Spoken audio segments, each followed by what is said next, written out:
High দর্শক, আসসালামু আলাইকুম। কেমন আছেন আপনারা? আশা করি ভালো আছেন। হাতে দেখতে পাচ্ছেন কি? এটা ডিলা অথবা কুলুক কুলুক অথবা এটা মাটির কন্ড। যে মাটির কন্ড এক সময়কার থেকে আগেরকার সময় মানুষরা বেশি ইউজ করতো। বিভিন্ন মাটি নিয়ে এগুলা এক একটা গোল করে চাকা করা হতো, সেটা ডিলা অথবা কুলুক হিসাবে ব্যবহার করা হতো। পবিত্রতা, ইমানের অঙ্গ এবং মুখ এবং লজ্জাস্থান বলছে এই দুইটা কারণে মানুষ বেশিরভাগ জাহান্নামে চলে যাবে। তারপর যে লজ্জাস্থান, যেটা প্রস্রাবের কারণে বলছে অধিকাংশ কবরের আযাব হবে। প্রস্রাবের যে থেকে পবিত্রতা অর্জন করা এক সময়কার, যখন আমার বাপ দাদারা তখনকার গ্রামে যারা ময় মুরব্বী, তারা এরকম চৈত্র মাসের সময়তে এই ডিলাকুলুগুলো সংগ্রহ করতো। এই মাটির সংগ্রহ করে নিয়ে তারা ঘরের পাশে একটা ঝুড়িতে অথবা দেখা যাচ্ছে যে একটা বালতিতে অথবা একটা বিভিন্ন জায়গা রেখে দিতেন। যখনকার সময় দেখা যাচ্ছে বৃষ্টি বাদলা সিজন শুরু হবে, এর আগে রাত সংগ্রহ করে রাখ। এখন আমরা যদি এই ডিলা নিয়ে বলতে যাই, কুলুক নিয়ে আমরা কথা বলে থাকি, এই কুলুক একটা প্রত্যন্ত অঞ্চলে ব্যবহার হতো। এখনকার যুগে এখনকার সময়তে যদিও এই কুলুকের ব্যবহার একবারে নেই বললে চলে, কারণ মানুষ আধুনিকতার কারণে এখন মানুষ টিস্যু ব্যবহার করে।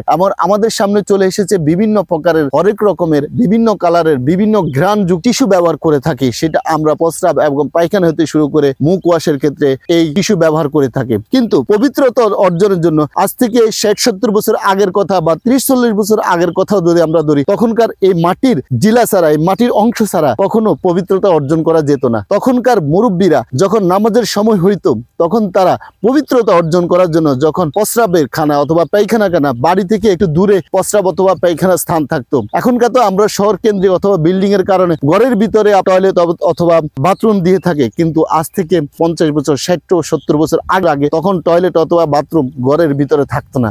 তখন একটু বাগানে থাকতো অথবা একটু ঘর থেকে দূরে থাকতো। তখন সেখানে একটা বন্দা নিয়ে যেত, আর বন্দার পাশাপাশি নিয়ে যেত একটা দুইটা অথবা কুলুক অথবা ডিলা নিয়ে যেত। তখন যখন সেই পাক পবিত্র হওয়ার জন্য এই ডিলাগুলোতে ব্যবহার করে থাকতেন। বিশেষ করে মুরব্বীরা যখন গলাকে একটু করে খেয়ে দিয়ে টয়লেটে যেত, টয়লেটে থাকাকালীন সে একটু সাউন্ড করতো, পরবর্তীতে এইগুলো ব্যবহার করে চলে আসতেন পবিত্রতা অর্জন করে। তখনকার সময় এখনকার সময় অনেক প্রযুক্তির কারণে অনেক ডিফারেন্স হয়ে গেছে, কিন্তু এখনো অনেকে জায়গায় এই ডিলাগুলো ব্যবহার করে।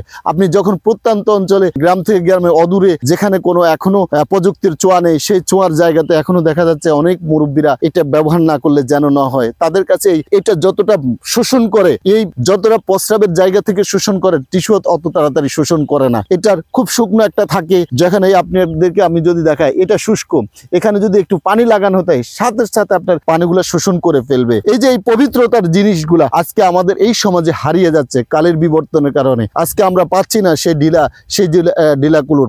আমরা টিস্যু ব্যবহার করে থাকি, সেই টিস্যুর হয়তো সাইড এফেক্টও হয়ে থাকতে পারে, কারণ এটা একটা মেশিনের মাধ্যমে, প্রযুক্তির মাধ্যমে তৈরি করা হচ্ছে। এই মাটি নিখাদ নিষ্ঠ এবং এটার মধ্যে বিন্দু মাত্র কোনো প্রকার আপনার ব্যাকটেরিয়া ভাইরাস হওয়ার সম্ভাবনা খুবই কম। এখনকার সময় আর তখনকার সময় আর এখনকার সময় অনেক পরিবর্তন চলে এসেছে প্রযুক্তির কারণে। আমরা কি আদৌ আমরা পাবো আমাদের সেই গ্রাম বাংলার ইতিহাস? হ্যাঁ দর্শক, যদি আপনি চান, আপনি সংগ্রহ করতে চান, এই মাটিগুলো সংগ্রহ করে নিয়ে থাকেন, নিয়ে আপনার বাসাতে কাজে ব্যবহার করতে পারেন।